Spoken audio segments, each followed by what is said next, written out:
61st Street with one of New York's, I told 61st Street, did you get that right? With Jacques Bellini, designer to the stars. I think that has to be said that Jacques designs more stars than anyone else in New York. 26 major stars, from Marlene Dietrich and Joan Crawford and Liza Minnelli to Muhammad Ali and Ben Vereen and Sonny and Cher and just about everybody. And we're going to... And Liza Minnelli, right? Okay, and we're going to... Look at my Liza over there. Look at my Liza on the other side, you see? You and my mother now. All of a sudden you're on my mother. Wow. Mama. Oh, Madonna mia. I didn't know Mama is like that. Where is your mother now? Well, in the cemetery. I hope Huh? It's amazing. I feel so much better the minute the camera turns on. Without it, I you feel... like lights. I like the lights. I can't help it. Performer likes lights. In front of the lights, he's in life again. So good. I feel better now. When the lights get off, he's Triste Dominica. You know about Triste Dominica? No. Very sad Sunday. you know. I know that, dealing with all the stars, some of them, of course, being European, I know you speak several languages. Do you speak good German to Dietrich? Or Star besides Dietrich, which is European, except Mrs. Rachel Roberts, too. So. Hedy Lamarr. Well, Hedy Lamarr is a great star. I remember her in Samson and Delilah. She was marvelous. And this is Victor Mature, or how do you call this? Great performer, too, with her partner. Do you remember that? I remember her well, and she still is beautiful. Beautiful, yes. They're all beautiful. We're all beautiful. As long as we live, we have to be beautiful. How do you think... Especially in America, you have to keep young. Do the stars ever trade sort of beauty secrets or ideas with you? Do they ever, do you know? They ever Macy's sells gimbals? One wants to be more beautiful than the other, you know that. I know that often couturiers tell me that, most of the stars don't have what can be called the perfect figure. And so what I'm wondering is, can you tell me how you design, to make Dietrich more this or Davis more that, or... Slim and fine, she has a beautiful figure. It happens so. So is John Crawford, so is Alexis Smith, so is Rhonda Fleming, so is Hedy Lamarr. They have beautiful figures. I mean, they stay beautiful as long as possible. Have you ever designed little coats for dogs? Maybe Archie would... Archie, do you want a little coat? Design a little dog for a star dog like you, the son of Andy Warhol. Food, I guess, isn't that what? Yes, give him something. Give him something. Something. Give him something. Bring him over a little. Oh. Tell me, would you like to have a little car coat for Archie? Does he ever wear a little coat? Yeah. I make him a little coat. What kind of... Now, here you are, you're visiting with Archie, and what kind of coat would you make Archie? Black mink coat. A little black mink coat. It's beautiful. I think it's nice. And for summer, you make him a little white coat instead of raining. White mink coat. He will be a madame avec la vision. À la vision, madame. You know that song? À la vision, mi love. À la vision, Do you ever miss the stage yourself, dealing with all these stars? I'm not now on stage. What do I do now? Do I miss the stage? I never left the stage there. Sometimes I go into stage delicatessen. I have a pastrami sandwich. It's good, Yeah, I know you. Whenever all the comedians. Whenever I go out, I see you at all the openings and all the big parties. And I know that Myrna Post sees you get there. And what I want to know is how important do you feel it is to go out and to be seen? Well, it's very important to be seen. I don't know if I'm seen, but I like to see too. So I'm going out to see. If they see me, I don't know. I don't care. I hope they see me. If they don't see me, it's too bad. They lose something. Do you get a lot of inspiration from, going out into the street? Yes. I came out of the opening of Over Here with the Andrews Sisters, and I created a complete wardrobe for ladies for next year. I mean, I get the influence of doing something beautiful, and I have it right here to prove it, that I did it that night when I came back. When you look at a woman, do you strip them of the clothes they're wearing and go... Well, when I look at somebody, any human being, I strip them immediately from any clothes they have, and I see them empty how they are, and then they cannot put on that big show, and then they keep away from me and they run, like thieves, exactly like they do to Andy Warhol. They look in his face and they run.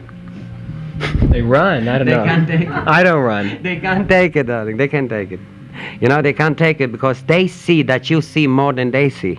And the same thing with this man, with Andy Warhol. He sees more than anybody they see. So when he sees what they are all worth it, they know it, take it off, and they go. How do you feel about that? Oh, that sounds good. I know that not only... But of course people run to Andy too, because with, Interview Magazine, all that whole idea of going out all over the world, bringing... Well, not long ago, how many years ago should I say, they wouldn't take you serious at all. Now they're all running after you, don't they? That's always like that. Freud was sick and crazy. But now they study Freud, don't they? Okay. Well, back to this cake in Muhammad Ali. Now, did you you make clothes for Muhammad, or what's the story? Well, I didn't make clothes for Muhammad Ali. He's too big, but he... What do you mean he's too big? He's very big, you know, and to make clothes for him is... it takes time, and he doesn't stay here very often, you know, he travels very much. But he wanted to lend the cape of Salvador Dali, that I made for Salvador Dali, for his performance in Madison Square Garden, for his championship, when he was taking it back that day. And then he decided it was too long, and he was afraid that he will fall or trip over that, so we didn't use it. But instead of that, I gave him a cake to eat, so he was eating from my hand. Sounds like fun. Okay, basically, I think we're going to get back to the point. You did start out just doing, you started out with costumes, then you went into men. How did you get into men's design from Edith Piaf? You can make costumes, you can make street clothes, don't you think so? Right, but I mean from women's costumes to men's clothes. It's very easy. Do you think do you think of sex when you make clothes? I mean, men's clothes, women's clothes? Sex, if I make clothes, I want to make a woman to look as feminine as possible and a man as masculine as possible. When you go to your tailor and I always wondered what the tailor is thinking when he's measuring you. You know, when you're being measured by the tailor, and he has to do the inseam, and then you sort of think. In England, they ask you what size you wear your privates on, and then they allow a little extra fabric. Really? They don't measure it? Or they must do. Maybe they would if they would be allowed. They measured men, but when a tailor takes measurements, I don't think it's like a classical dancer lifting. They don't think about sex. No, you don't have the time to think. You have to take measurements. Do you find it all yourself being? Do you have sexual fantasies about any of the stars that you dress? No, I'm not. I don't have sexual fantasies of my star dress at all. No. Do you have sexual fantasies? Well, everybody has sexual fantasies. I would like to be with Muhammad Gandhi. I don't know. Everybody has some fantasy that likes to be with somebody that's gorgeous, that's beautiful. That sounds like necrophilia there. No, I don't know. Muhammad Gandhi is dead so many years. But I'm just trying to explain. Everybody dreams about being with King Umberto. I don't dream about this. See, I only think that what is here, I take He's my favorite. He's so good looking, isn't he? Victoria Emanuele? Yeah. Yes, he's marvelous looking. We have pictures of Matter of fact, I'm picking up Principessa tonight. Maria Beatrice is coming in, yeah. With the Queen Mother. They're coming in from Cuernavaca, yeah. Yeah, flight 404. I had dinner with her on her birthday several years ago in Geneva with Count Rudolph de Valentin. She's very beautiful, I know. I had lunch with I know you do dress a lot of queens, and maybe you can tell us about some of them. Well, you don't have to run very far. You walk around Third Avenue. There's too many queens walking around. But I'm dressing a lot of princesses and princesses that they want to be dressed. But didn't you also dress the Queen Elizabeth of the Belgians and? No, I dressed the old queen of the Belgium of Montenegro. Yes, the grandmother of Victoria Emanuele, the grandmother of Queen Victoria Emanuele and Maria Beatrice. Yes, I made her quite a few dresses many years ago. I hate to backtrack, but do you dream of Umberto? Oh yeah, we have a really big, 4x4 feet picture of him. He's so great. But when you go to sleep at night, do you dream of him? Well, yeah, he's great. Dream about Umberto, the only king in town. How about the queen? Okay, so do you want to do more films? I know interviews are basically a film magazine. We're going to be writing you up and talking about all the movie stars that you do. And how do you feel about designing for film? I'm just finished one film, just designing right now for Al Freeman Jr. Countdown and Cussini.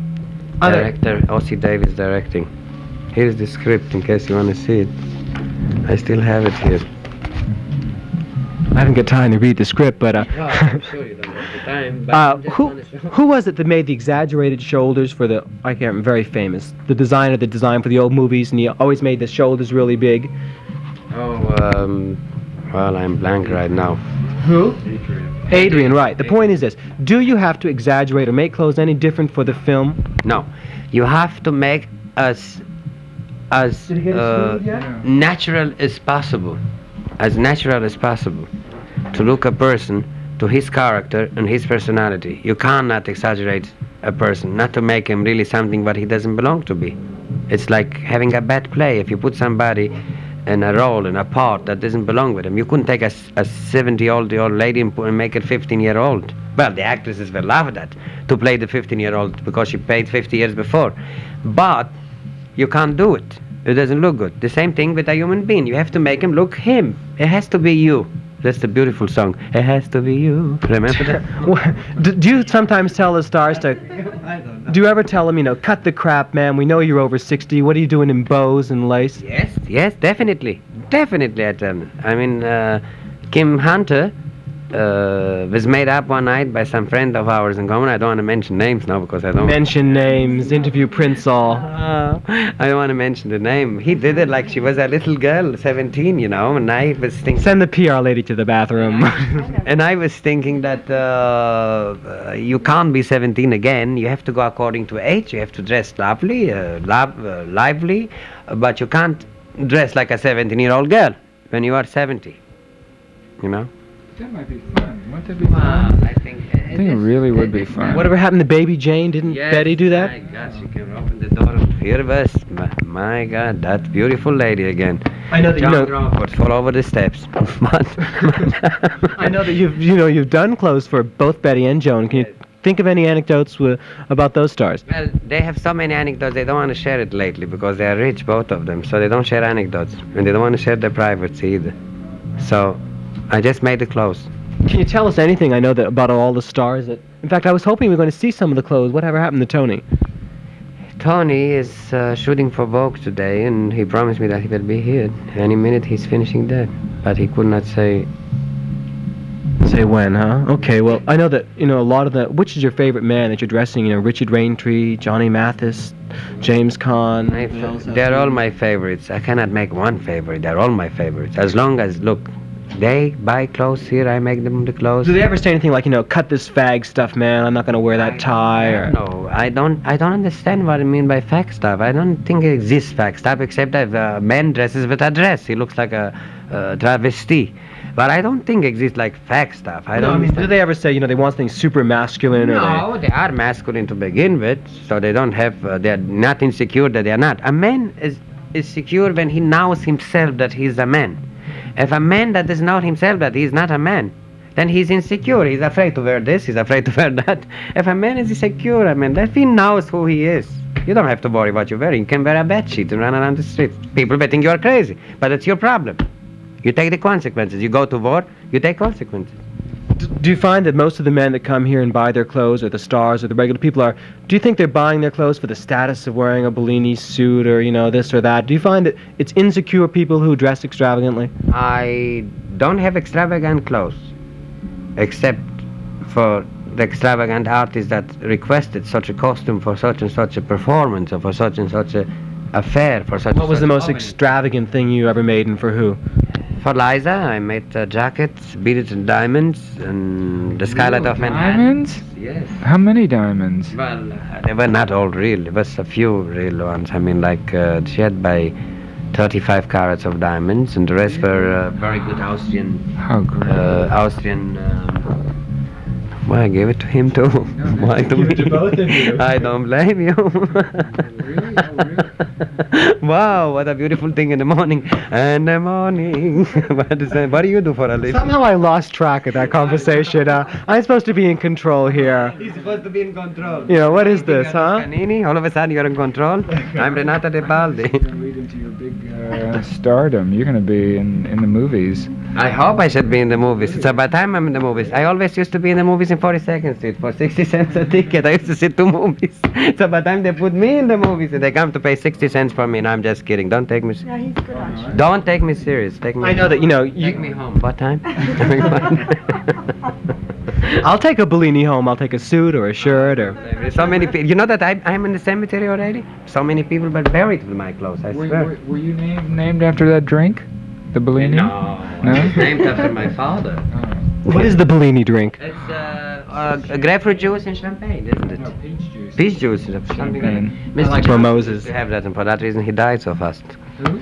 Johnson, the president, it was his favorite drink. Yes. Really? Always Bellinis. Johnson had always Bellinis. Look what happened to him. How do you think about, how do you like the way the president dresses? Well, a president of the United States has to identify himself with all the 50 states, so he has to be No, I dressed. think he's a really good dresser. He is a conservative dresser, like Yeah. a politician should be dressed. I think he should become a haberdasher. He's so good. Maybe he should leave politics and. Dress a nice suit, shirt, the tie matches the suit, the shoes, very put together. One of the best dressers ever around. Right. Do you think Pat lays his clothes out for him?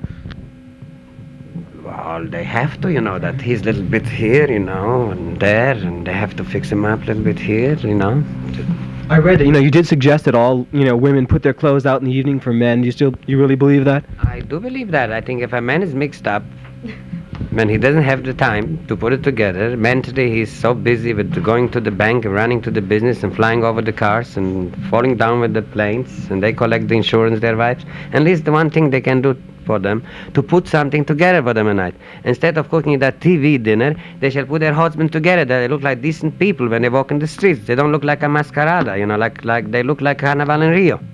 Do you have a lot of women coming in here, picking out clothes for their men? Well, some of them they do, and I think most of the women they're picking up ties and shirts for their men, and I think they have a better eye for colors and coordination. The women do have. But also you have men that know how to dress. Plenty of men that know how to dress. I know that, that Jackie Onassis comes in here ripping things off the rack and... Well, she's not ripping off the racks. We serve it to her, and we will be gladly to see her again, but she was here since last year. I didn't see her. She's busy. Was she buying for herself or Onassis? The greatest ladies I ever met, and I think she's the only one in this entire United States that knows what she's doing and knows what she's taking and knows what she's dressing. And to me, she's impeccable dressed. In any time. Even if she wears some stuff, she's just plain beautiful. When she comes here, what did she take? And was she buying for herself or for Daddy-O or... Sometimes I'm not here, so I don't know if she buys for herself. Sometimes she buys some ties, shirts, blouses, wherever we have. Sometimes. Do you approve of the, of course, slacks, I guess, and ladies are pretty much standard equipment now, but a lot of ladies are turning to black tie at night and finding a lot of masculine dressing with the women. What about this whole unisex? I have something to say about it. I think if you go to a house of culture, if you go to theater or to openings or to opera, and the actors are performing such a beautiful performance with beautiful costumes, you have to honor them. And to honor them, you have to be dressed properly for a theater. For an opening of a movie, you go to the movies, you have to, wherever you go, where is culture, you have to be dressed. You have to be dressed. And especially for evening, I think everybody should be dressed for evening. For the afternoon, they should be dressed for afternoon. For the morning, they should be dressed for morning. And American people make more money than any human being in this earth. And they shall be the best dressed people in the world and not the worst dressed people in the world. And now that's what we're creating now, to bring back the touch that America lost so many years already. Because I want to show you that America did have fashion in 1922. I don't think many designers have this book, but I have it. So this is America in 1922. The materials. Which Melanie gave me. Yes, this was given to me by Melanie, the singer. And here it is, America. You see, they had Daniken tweeds. 1922, the most beautiful one. Look at this. Here I come up with this right now, as you see. Do you go back into the past for a lot of your inspiration and your fabrics? Go back in the past. If we don't have a past, we don't have a present. I know that once it was said something about, you don't want them to be sort of Gatsby casual. You'd rather see them Noel Coward Continental. We don't have nothing to do with Gatsby. Gatsby was a personality that... It's a disaster. Mr. Fitzgerald wrote in 1922. The people don't exist. From 54 years, they're all dead, and of course we cannot bring that thing. Who bases things in dead things, When you are dead, you are dead. But a revival to bring out to up to date things like that. Look at this, Daniken here. Look at this, America, 1922, Chicago, New York. Do you pay a lot of attention to the fabrics that you use? You think it's very important, and do you create your own fabrics? I work in natural fibers like silk, linen, wool, and cotton. That's all. I don't work with any nylon or plastic. No. Ultra suede? Nothing. No. Oh, I work with suede, antelope, the finest. Do you think that clothes are costing men too much nowadays? Do you think we should be out there spending $300 for a sport coat and $80 for a shirt? Good. It's worth it to spend $300 than to buy 10 coats and it doesn't look good. and you walk around still with $300 with 10 coats, and you can wear them at once because you wear them and you look shabby and you look bad. A $30 coat looks like a $30 coat, but a $300 coat, and it's made nice, hand work, and fine material. It looks like a fine coat, and you don't have it for one season, you have it for a few seasons, and you don't have to throw out. I'm a classical designer. I don't design things that they fly out of the window in 3 months. I mean, you can have a jacket from me that you can wear from now on 5 years. And it's beautiful. It will always be in fashion. It will always be beautiful. It's a classic. It always stands. The start of creation always stands. Nothing is new. They just copy. They're all copying. Nothing is new. They didn't invent anything. Like they didn't invent anything that I come back with that skirt that I'm just designed now. A skirt. Why don't you put these things on the wall? You travel around with these books, or? No, why should I put them in the walls? In the wall you don't put it. I don't think you should put anything in the wall. What period? That's things that I'm creating now for next year. How can I put them in the wall? Somebody comes in. Maybe you can show the camera some of the things that you've been designing for the stars. Sure, why not? You can just sort of flip through them as we talk, and they're kind of self-explanatory. See, that's the Russian influence. Here I brought a Russian evening skirt, plissé, with a blouse. That's our 1916. So it's nothing new. I just came with a more modern version. That skirt with a sash. It's pleated. Here it's closed pleats, and from here folds down. And it's all in chiffon, on taffeta, and gabardine. You can make it in anything you want. For evening, daytime, and sport. Anything. Would you But just... it's coming back. The Russian influence is coming back. Of course, Yves Saint Laurent make it very drapey coming back of Russian, heavy, like country style, And I want to bring it in a more classic, elegant, chic, the Russian influence. Because it was the Russian influence. That's a Russian influence right here. Is Russia... I've been hearing a lot about the Russian influence. Is Russian influence going to be the thing in fashions? Well, the society of Russia was always blessed after Paris. They used to travel to Paris. Their hats used to be bought in Paris in the 1900s, in the 1800s. They used to bring everything from Paris. The rich people of Russia lived a beautiful life. The poor people were hungry. And this is what happened to Marie Antoinette. Give them cake, she said in France. And they cut her head. And that's what happened to Russia. Because if Russia will be like America and give the people what they need and work like here. Here, if you work, you make a living, don't you? Everybody makes I a don't. living. Everybody makes a living. If you want to work in America, everybody has a living. You don't have to buy shoes for $300. You can buy shoes for $3 if you want to buy shoes. But in Russia, you couldn't buy shoes for $3. You had to have the $300. Would you approve of us going out, looking for influence from, other countries, the communist influence and the Chinese I look? don't think America needs no influence from anybody. America has enough of everything. They only put people in the moon with their bad schools. So they don't need influence from anybody. I like it. Influence of what? All the Europeans are here. They brought influence enough here. We are all here. I'm here to prove it. I'm still born in Europe. But, I Are you had an American citizen now? Yes. Yes, I'm glad. Too bad my father missed the ship. And, too bad. And I love America. I know that, really, we have to talk about the fact that, Jacques Bellini's been around for a long time. It's been about 22 years you've been in New York, and suddenly we're seeing you out more and more, designing more for the stars, and your reputation's starting to build. Bellini here, Bellini there, Bellini everywhere. Starting to build. Yes, I hope so. Well, what's held you down all these years? There been some clique that's held you back? It's nothing. It's a clique in New York, like in every city is a clique, and to break that clique, you have to really to do something about it. Well, they cannot deny me now. You've been working 22 years in New York? Well, I didn't work in 22 years. I worked since I designed 17 years. Oh, you mean you had a shop here for 17 years? I'm here 5 years now. Oh, really? Oh, really? Yeah. Where was it, the village? Next. Oh. And I used to have occasionally come to Tina Sinatra used to come down to I used to work very closely with Trudy Gainreich in that time. I used to carry his dresses in my men's department. Gee, your place is nice here. You have little lunches and everything.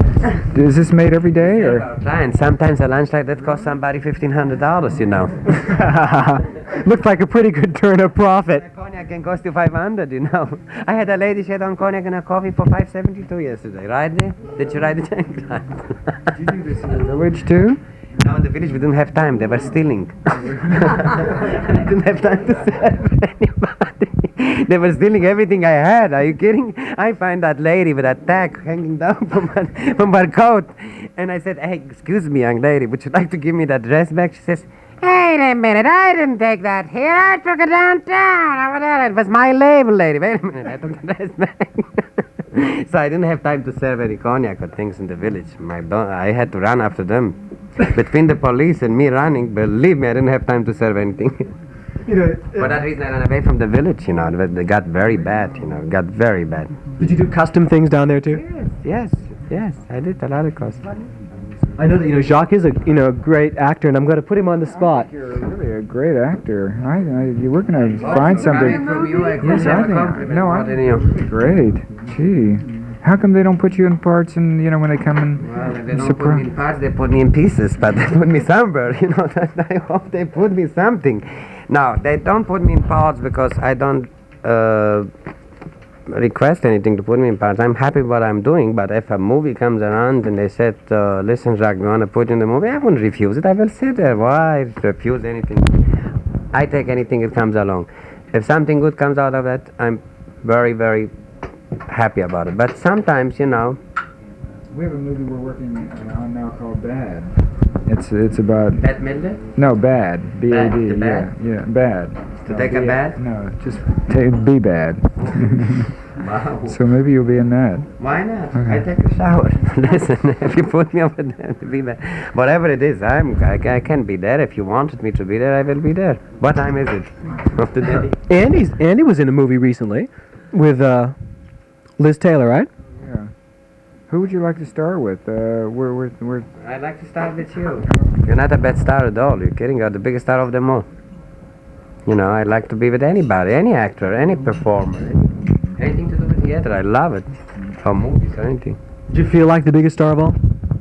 Oh, no. Archie, do you feel like the biggest star of all? Well, Does Archie got blue eyes? Toscanini was rehearsing one day in Carnegie Hall in 1954, and I just came to this country. In 1955 he died, unfortunately, and the performer, the soloist, and that time was Renata Di Baldi, and she was late for rehearsal. And she came in an hour later, and I was sitting there because I was dancing in Broadway for $75 a week, and I was sitting there with my two girls waiting for her to come. Finally she arrived, and Toscanini was hollering, and then she turns around to Toscanini and she says, "I'm the star." So Toscanini looked at her and said, "My young child, stars are in heaven." We're all stars. Stars are in heaven. We're all human beings. I think I know there's one star that's in heaven. That's Candy Darling. I'm sure she's there. Marvelous, beautiful. She was so beautiful. Too bad. Too young to die. 26 is too young. It's always too young to die in a way too. But she'll live on with her films. Women in Revolt and all the great films she made with Andy. Like many other famous people will live on. She became a fame of the world. She's famous, and fame lives on forever. I know that there's something I read about your famous Carol Channing imitation.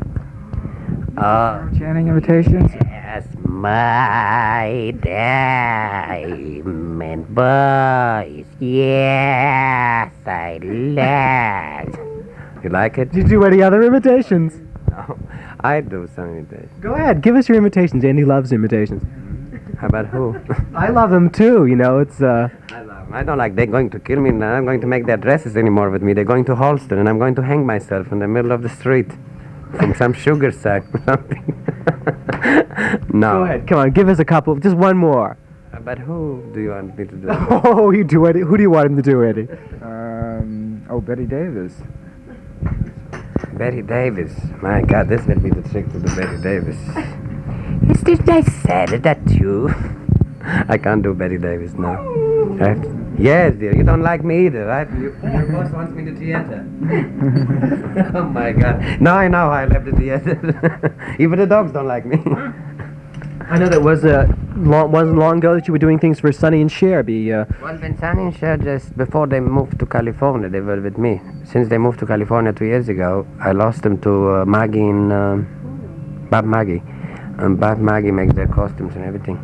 I know, I read it somewhere. You said that blue jeans were finished, that no one was going to wear jeans anymore, and A lot of us, some people still do. I said that blue jeans are finished to go to an evening affair or to theater or to go anywhere. I don't think it's nice to go in jeans. Like I said, well, jeans are good to play football around the park or to walk the dog or to lay very leisurely in your garden.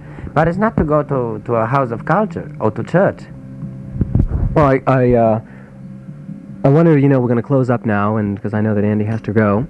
But, so we have to get all this in for interview, and I'm trying to think what the most important last questions can be. And I guess, something about, who your heroes have been.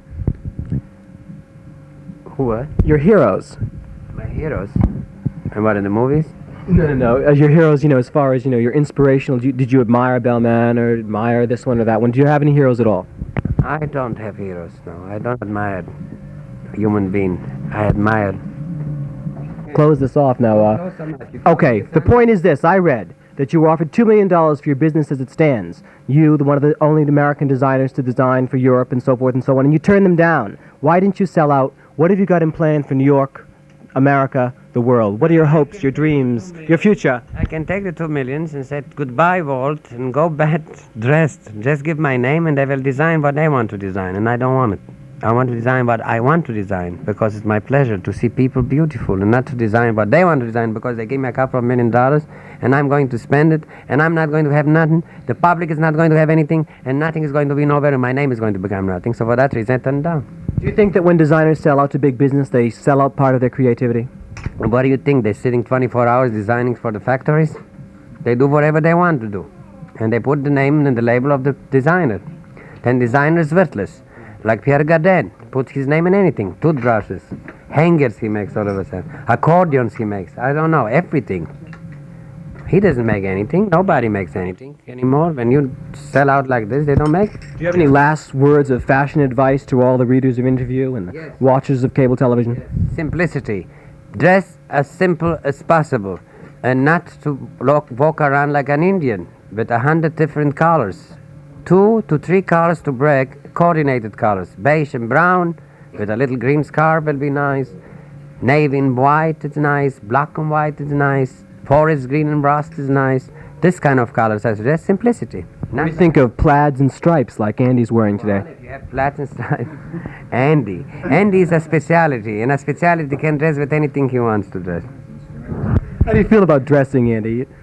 Oh, I really want to be a good dresser, but I just don't have the taste. Well, what do you think about coming over to Jacques? And Jacques, what do you think? Yeah, I love his clothes. I think they're really simple. I think they're really beautiful. It's just an ordinary suit. It's great. That's what real clothes should be, just ordinary clothes.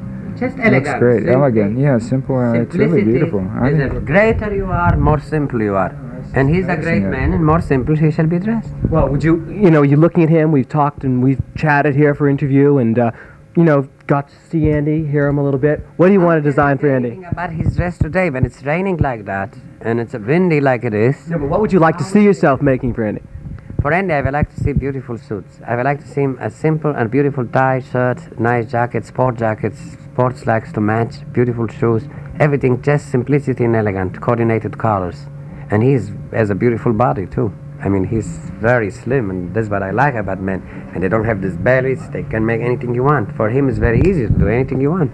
I would like to see him in a satin black suit for evening. With a matching one by Ferracci? With a beautiful lace shirt, just tuned down lace shirt, things like that. Well, how does it sound? Oh, it sounds great. I can't wait. Okay, so we're going to have of course we'll come and film anything like that, sure. Naturally. I think one of the reasons we take the camera everywhere, because it's not enough, to write it down. I mean, how could we have seen the books or, heard the imitations? There's so many things that just the printed word can't capture that I myself will no longer just work with a tape recorder and will go nowhere without the camera. You forgot, you're always in shadow. Oh, I don't mind. I don't have to be seen. I just like to be there to, point out the best things, because they don't want to see me. They want to see Andy Warhol. They want to see Jacques Bellini. They want to see Robert Colacello sitting over in the corner. No question from Robert? Andy, you got a last question for Jacques? Well, I'm still into this inseam. You're still into the inseam thing. Okay, do you take your own measurements at all? My own I'm going to measurements. run this down for you. I can't take my own measurements. I don't think anybody can take his own measurements. When you measure, Muhammad Ali or James Caan or Johnny Mathis, do you get down on your knees yourself and take your tape out and measure the inseam? If you have to measure the inseam, you measure the inseam, and you don't go into the sex department because you have to measure. Your mind is attending to measurements. Do you do the measuring yourself? If the measurements are big, I mean, then you really get into something. Okay, and have I run it down enough? If the measurements are not big enough, How about the ladies? Do you measure the busts? Well, all my seamstresses and tailors are doing these measurements, either in ladies or men. I don't bother with You measurements. don't do Dietrich's inseam or Crawford's or Davis's or Alexis Smith or Manelli? Design, the explanation, and then I have my man that does the patent, and then they take the measurements of the artist. I don't do this, but sometimes, like I said, if it's a good-looking thing, why not? A lot of it, I know that the diamond stick pen. Liza Minnelli gave it to him. She also sent him this little portrait over here. It's kind of nice. Yes. Have you received Betsy Palmer sent a note up front? And can you tell us as we go out what other kind of gifts you get from the stars? This is from Betsy Palmer. This is two statuettes. Also, this is Betsy's. It's a gold stick with her name that she was presented in 1965. Is Her it name? Renaissance bronzes? Yes. They are. Wow. I don't know anything about them. That box was given to me by Ben Vereen. That little box over there. It's an antique box, Victorian from England. Things like that. Well, this was given to me by Alexis Smith. This too. It's by 300 years old. This beautiful. Well, there's one broke already. Well, as Andy goes out, I hope that Archie won't leave any little presents for you. And it was good that I would like to you came in and. I would like to see you again. Oh, yes. Really, and I want to design something for you. Great. Really. We Take Andy's measurements exactly. Leave it. I'm going to freak out. You're not going on top of the table to take a minute. Okay. No, Would you? No. No. Okay. All Okay. right. Yeah. Maybe. Okay. Thank you, Andy. Thank you. Good to see you. And Bob. Oh, no. I'll yeah. But they're. What are you going to do with the tapes? Well, I'll give them to you tomorrow. All right. Okay. It's okay with me.